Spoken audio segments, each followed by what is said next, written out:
Assalamualaikum warahmatullahi wabarakatuh teman-teman. Seneng banget rasanya bisa bareng kalian lagi di pembahasan kita kali ini.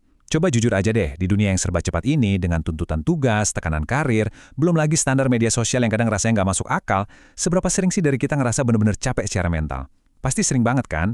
Nah, hari ini kita bakal ngebahas sebuah rahasia kuno, sebuah landasan mental luar biasa dari sejarah Islam yang secara harfiah tuh udah mengubah jalannya sejarah manusia. Dan yang paling penting, gimana hal itu bisa mengubah cara kita ngadepin kerasnya kenyataan hari ini. Oke, yuk kita bahas bareng-bareng. Pernah nggak sih kalian ngerasa semua jalan tuh kayak buntu banget? Kayak stuck. Entah itu kerjaan yang nggak kunjung dapet, mikirin masa depan yang kerasa gelap, atau masalah hidup yang datang bertubi-tubi sampai rasanya kita terjebak di satu sudut dan nggak ada jalan keluar. Perasaan cemas, overthinking soal masa depan, jujur ini tuh hal yang sangat manusiawi, apalagi buat kita-kita di zaman sekarang. Coba ambil napas sejenak dan renungin pertanyaan ini. Karena ternyata ya, perasaan terjebak ini adalah titik awal yang pas banget buat mahamin apa yang bakal kita bahas selanjutnya. Masuk ke bagian pertama, makna tithiqah kepada Allah. Jadi gini, ini adalah fondasi yang bakal membebaskan kita dari kecemasan dan ngerubah perspektif kita 180 derajat. Apa sih sebenarnya thiqah billah itu? Ini tuh bukan sekedar rasa pasrah yang pasif, yang cuma bilang, ya udahlah, bukan gitu. Ini adalah sebuah keyakinan yang benar-benar mendalam dan mutlak kalau segala ketentuan itu ada di genggaman Allah, dan kita sebagai manusia nggak punya kapasitas buat merubah takdirnya. Sadar akan hal ini, berarti kita sadar satu kebenaran mutlak. Allah nggak akan pernah ninggalin seorang mumin. Ketika semua orang di dunia ini ninggalin kita, orang yang punya thiqah tahu pasti kalau apa yang ada di sisi Allah itu jauh lebih besar dari apapun yang ada di genggaman manusia. Mindset ini benar-benar ngerubah segalanya, teman-teman. Efek langsung dari mindset ini tuh luar biasa banget. Ketika kesusahan semakin meningkat, mukmin tetap tenang pikirannya. Kenapa bisa gitu? Karena jiwa yang udah diliputi thiqah sadar betul kalau apapun rasa sakit atau masalah yang lagi nimpa dia, itu semua udah terukur. Sesuatu yang ditakdirkan buat dia nggak akan pernah meleset, dan apa yang bukan takdirnya nggak akan pernah ngenain dia. Kepercayaan radikal inilah yang nyiptain ketenangan pikiran, bahkan pas badai masalah lagi ada di puncak paling tinggi sekalipun. Lanjut ke bagian kedua, keyakinan kuat Ibunda Musa. Sekarang, coba kita lihat gimana konsep ini diterapin di kondisi nyata yang benar-benar nembus batas nalar manusia. Bayangin kepanikan absolut seorang ibu. Tentaranya Fir'aun lagi buru setiap bayi laki-laki buat dibunuh. Dan kalian tahu apa ilham yang Allah kasih ke ibunda Nabi Musa?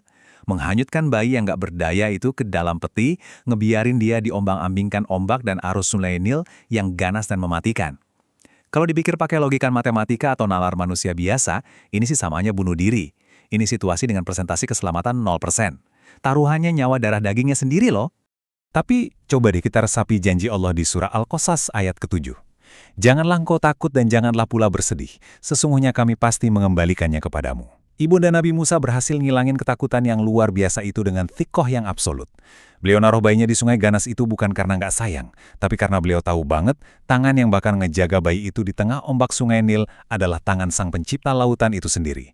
Kepercayaan penuh ini langsung menetralisir semua rasa takutnya. Masuk ke bagian ketiga, Musa dan Ibrahim menghadapi ujian. Kita maju sedikit menelusuri sejarah buat ngelihat dua pola pikir yang bertolak belakang pas ngadepin ujian yang rasanya mustahil dimenangin. Di satu sisi, ada logika manusia. Di depan ada lautan luas. Di belakang ada pasukan Fir'aun bersenjata lengkap yang siap ngebantai. Para pengikut Nabi Musa udah teriak panik, yakin 100% mereka bakal kekejar dan habis. Tapi, di sisi lain ada tuakah. Nabi Musa berdiri di sana. Nggak ada jembatan, nggak ada kapal, tapi hatinya nggak goyah sedikit pun. Beliau sama sekali nggak terpengaruh sama histeria massal di sekitarnya. Jawaban Nabi Musa ini terekam abadi di surah Asy-Syu'ara ayat 62. Tidak, sesungguhnya Tuhanku bersamaku, Dia akan menunjukiku. Teman-teman coba deh ucapin ini dalam hati pas lagi ada masalah. Tidak, Tuhanku bersamaku. Thiqah yang sesolid ini benar-benar ngerubah hukum fisika loh, karena nggak lama setelah itu, Laut Merah terbelah.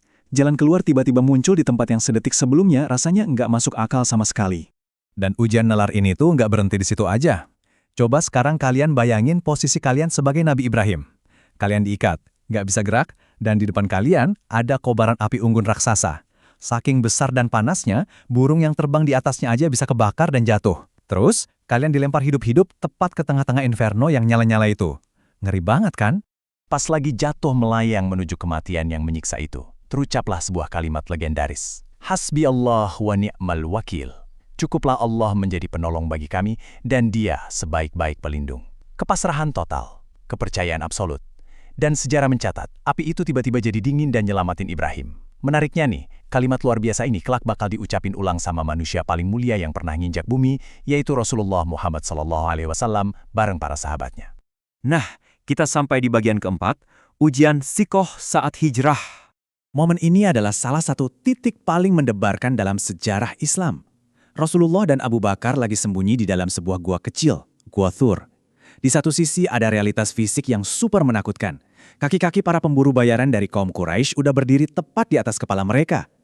Abu Bakar dengan gemetar berbisik, "Wahai Rasulullah, sekiranya salah seorang dari mereka melihat ke bawah telapak kakinya, niscaya mereka pasti melihat kita." Teror yang kerasa mencekam banget kan? Tapi di sisi lain ada kehadiran yang ketiga. Di situasi yang benar-benar udah di ujung tanduk itu, tanpa senjata, tanpa jalan keluar, Rasulullah ngejawab dengan ketenangan yang nembus dimensi ketakutan manusia. Bagaimana persangkaanmu, wahai Abu Bakar, terhadap dua orang, sedang yang ketiganya adalah Allah? Asli, ini mind-blowing banget. Kepercayaan penuh bahwa kalau Allah itu penolong kita, puluhan pemburu di atas kepala kita tuh nggak ada artinya sama sekali. Thiqah benar-benar ngehancurin kecemasan manusiawi sampai berkeping-keping. Masuk ke bagian kelima, mukjizat di Perang Ahzab.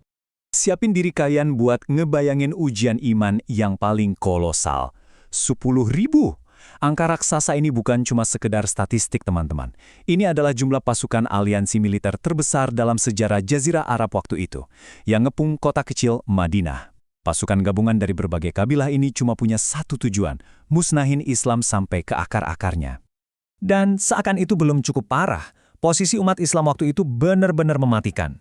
Dari luar, pengepungan masif oleh 10.000 pasukan. Dari dalam kota, ada pengkhianatan fatal dari kaum Yahudi yang langgar perjanjian. Secara taktis militer, posisi mereka kejepit maut dari depan dan belakang. Cuaca lagi dingin-dinginnya, kelaparan di mana-mana, dan harapan kelihatan sangat nihil. Ini beneran situasi yang didesain buat nyiptain keputusasaan total. Tapi, apa yang terjadi? Coba diperhatikan ayat di surah Al-Ahzab ini. Bukannya panik, bukannya lari atau nyerah, orang-orang mukmin justru bilang, inilah yang dijanjikan Allah dan Rasul-Nya kepada kita. Benarlah Allah dan Rasul-Nya. Situasi genting yang menakutkan itu, secara ajaib, justru bikin keimanan dan kepasrahan mereka makin kuat. Mereka ngelihat krisis ini sebagai konfirmasi atas janji Allah, bukan sebagai akhir dari segalanya. Keren banget kan? Dan kalian tahu gimana respons Allah terhadap level thiqah yang sekuat ini? Luar biasa banget. Tanpa satu ayunan pedang pun dari kaum muslimin malam itu, Allah ngirim pertolongan langsung. Datanglah badai angin topan yang dahsyat banget, hujan lebat, dan petir nyamar-nyambar yang langsung ngancurin kemah, periuk, dan mental musuh sampai mereka lari ketakutan. Kemenangan datang bukan dari hitung-hitungan manusia, tapi lewat intervensi langsung dari langit. Akhirnya kita sampai di bagian keenam, membuka seluruh pintu kemudahan. Dari kisah Ibunda Musa sampai badai di Perang Ahzab tadi, inilah kesimpulan utamanya. Poin yang harus kalian semua, terutama teman-teman Gen Z yang lagi berjuang mati-matian di luar sana, ikat baik-baik. Tisikoh kepada Allah, bikin seluruh pintu kemudahan terbuka dengan sendirinya. Seberapapun kalian ngerasa terpojok dalam hidup sekarang, entah karena gagal dapat kerja, tekanan ekspektasi sosial, patah hati, atau ketidakpastian masa depan, ketika kalian naruh kepercayaan mutlak, kalau Allah pegang kendali penuh atas skenario hidup kalian, pintu-pintu jalan keluar bakal terbuka dari arah yang gak pernah kalian duga. Kalian cuma perlu ngelakuin bagian kalian, bersandar sepenuhnya sama Allah, dan biarin Allah ngatur sisanya pakai caranya yang sempurna. Jadi sebelum kita berpisah, saya mau ninggalin kalian dengan satu pertanyaan ini. Kalau Tuhan Sang Pencipta alam semesta ini ada bersama kita, apa sebenarnya yang perlu kita takutin dari dunia ini? Bawa pertanyaan ini di setiap langkah kalian. Jadiin tisikoh sebagai pelindung mental kalian, dan buktiin sendiri gimana ketenangan sejati bakal hadir di hidup kalian. Terima kasih udah belajar bareng hari ini teman-teman. Terus semangat ya. Wassalamualaikum warahmatullahi wabarakatuh.